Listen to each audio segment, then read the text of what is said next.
Y también quiero hacer un recordatorio con un gran cariño a una compañera y una gran amiga que estaba siempre ayudando y colaborando en muchos sitios para las personas con diversidad funcional. Era igual como yo, parálisis cerebral, pero ella lo llamaba con un nombre muy tierno, Pescadito, a la parálisis cerebral.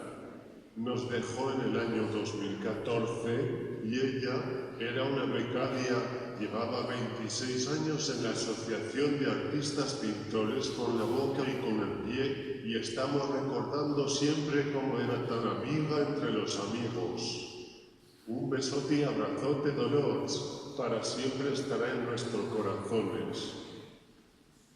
En segundo lugar, quiero agradecer a mi madre porque aquí estás siempre conmigo todos los días para darme su opinión.